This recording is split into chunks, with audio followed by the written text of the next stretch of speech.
This is Jareth, and you can't see him, but it's Todd back there from Reap What You Sow. I wanted to show you guys what we got going on. See this? This is our hog trap. It's another old trap that we've had just sitting around at the house. We're going to move it back, and we're going to set it a little bit further back in the 200 acres. So we got the forks. I think Todd made those forks, y'all. That man's a jack of all trades. He made those forks and they fit the Kubota tractor. And this is our Kubota we got sitting here with that big bush hog on the back. But we ain't bush hogging nothing. There's Todd. Actually, I didn't make them forks. That is a Heister fork that's been cut in half. I had the frame made, but not the forks. That is Heister forks, Mama. Oh, well, I'm sorry. But we got the forks on there. It makes it real easy carrying stuff around. We use them forks for carrying deer stands, carrying hog traps, whatever you want. I've picked up hay with it before. Really good picking up pallets and stuff like that. They're really handy. But guys, this is a total different type of trap that I'll be setting. And I'm going to show you how we set this trap. This will be the third trap that's got a different door on it. And I'll show you how the trigger system works in this trap. I'm a big fan of the drop doors because everything's out of the way. This one's really close. It's a swing door, not a drop door, but we're still going to be using a trigger on it. So we're fixing to go set this up, and we'll bring you all along with us. We're going to catch these hogs around here one way or another. All right. So we got corn, and I got milk in the back of the Kubota right there. And those buckets, you see those 5-gallon buckets?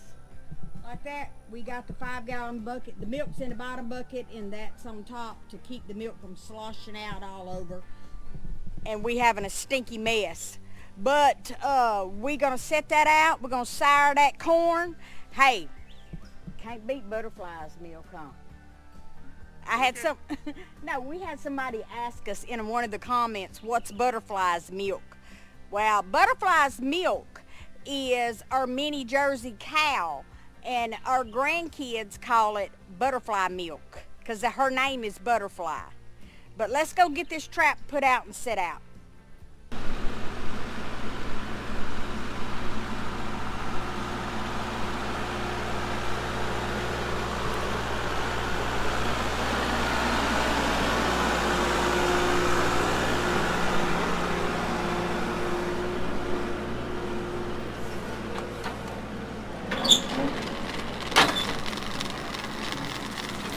Okay guys, what we got right here is we got a corn feeder on the back side of these bushes right here, and the hogs are tearing the feeders up. This is the main trail, and it's actually a crossroad in here where the hogs are coming through and by. I'm going to set the trap up right here where I'm not in the bushes so I can drive all these posts in. We'll tie them all to this trap because this trap does not have a bottom in it. It's got a top but not a bottom. And then I'm going to take some bushes and I'm going to cover this trap to where it looks like just something hollow that they're going in through, going up under the bushes and not just going into a trap. But that's what I'm fixing to do.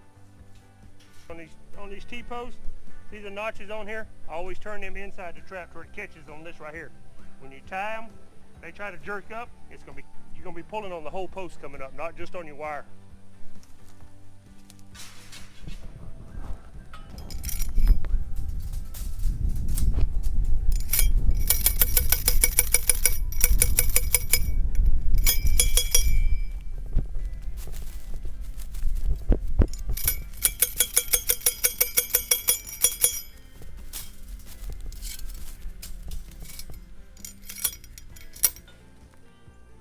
You ever driving one of these post holes, Dick?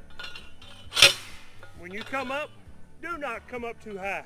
If you come up too high and you hit this, that pole will come back and hit you right between the eyes. You act like you're talking from experience.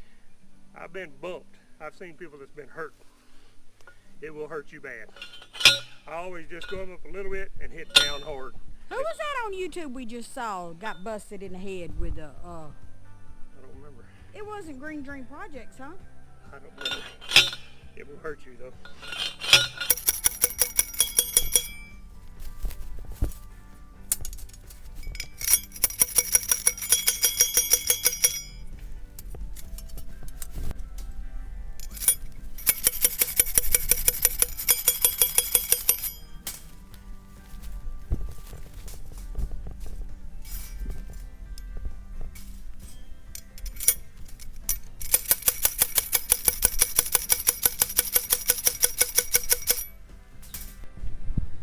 Alright guys, see this little piece of angler? You can use anything that you got, but actually when I grabbed these T-posts, this just happened to be with them. So I'm going to put this across the bottom. Guys, I'm just going to tie the door up right now, get it out of the way.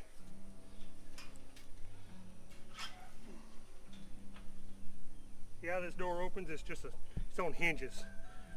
Well, it's actually just homemade hinges. Swings open.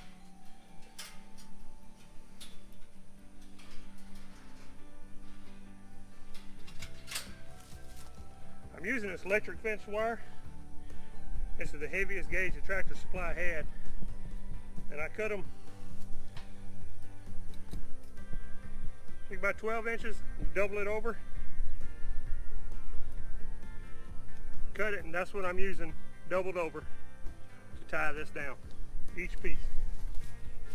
So you're tying the cage to the T-post? Tying the cage to the T-post, and I wrap it twice. What's the purpose of wrapping it so many times?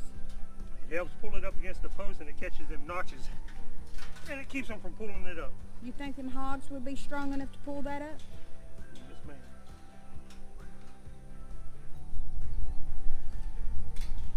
Guys, They're very strong. take a look at the picture that he's fixing to throw in of the hog that we're after. Believe he's a big one? There's several in here like that. Go show them the tracks, Jared, of what's coming in here. Show them the trail and the tracks. All right.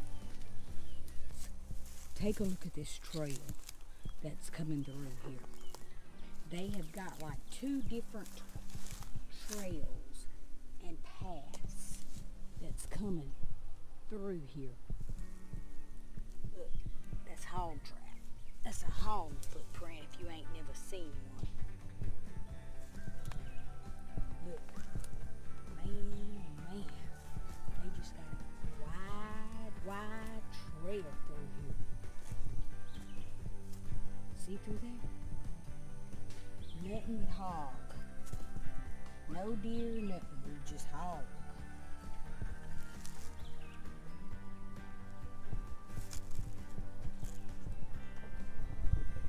You believe that's a trail?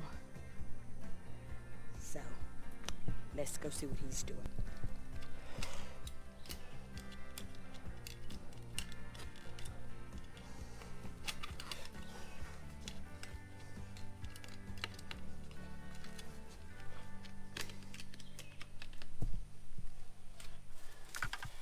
That's the milk we got in the bucket. This is how I do the wire. Double the wire over. I go over the top of one and under where it makes a square on the back side. Go around twice. Come back together, cross your wire. Squeeze it right here and you pull it up against your post, and that'll pull it tight up against the post. And then you just start twisting. You don't want to go too much that you break your wire. That way when they pull up on this, it cannot come up. It's catching these notches on the back side of this post, and that'll hold it. Alright guys, we got this trigger system figured out. It would not work right without a roller. Jared went back to the house and got us a roller. I'm going to show you the system that we got set up. Alright, there's the door. It's on hinges, homemade hinges on the back. Alright, the wire comes from the bottom of the top of the door, right here where my foot's at. Comes up to the roller. That wire comes down. So if y'all can see that little piece of angle iron, that little angle iron is about 2 inches off the ground. It's tied to the bottom of the track, goes all the way across. Alright, this wire goes right on up to a peg, which is right here. Now all that is an iron bar drove in the ground, and it's got this trigger on it. All that is just the wire tied around here, just looped around it. Alright, I'm going to show you how it works with this door.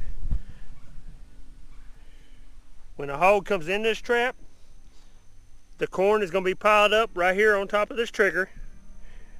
When my finger comes up on this trigger, that's what his nose is going to do. Pull up, watch that gate come down. It got my foot, but that's how the gate comes down. Without that roller right there, it was holding too much tension on that door, and it was coming down too slow. You'd have to like put weight on the door. You want your door light. That way your trigger is set light. The more weight that you got on your door, the heavier your trigger set is. Right now I can make this trigger real light. So he comes in, as soon as he bumps up with his nose, that gate shuts. And that's how you catch him. But guys, I got it. You can see how I got it all camouflaged in, covered to where it doesn't even look too much like a trap. He can root all up in the bottom of this because there's no bottom in it. The only bottom in this trap is right here in the back, in the corners. And what that does is tie your trap together. See in the corners, all the way around the bottom? That just secures your trap and ties your trap together. It's the same thing in the front where the door's at. Just makes your trap stronger without a bottom. Well guys, hopefully we can catch them big hogs and get them to come in this trap. I got 3 different door setups. If you like this setup, give me a thumbs up, subscribe to the channel. Go back and watch the other 2 videos. There's 2 more videos that's got 2 different setups on the door. All of them work pretty good. Now this one here is a hinge door. One of them is a drop door, and the other one is more just like a C-trap to where more than one hog can come in after the trigger's set. So that's 3 different types of traps that you can make or buy, whatever you want. It's just whatever kind of door that you like, whatever's available at the time. But guys, we're going to close this video out. Next time you see this trap, hopefully you have a hog in here. But God bless, share it out. I love y'all. Catch y'all next one. Bye-bye.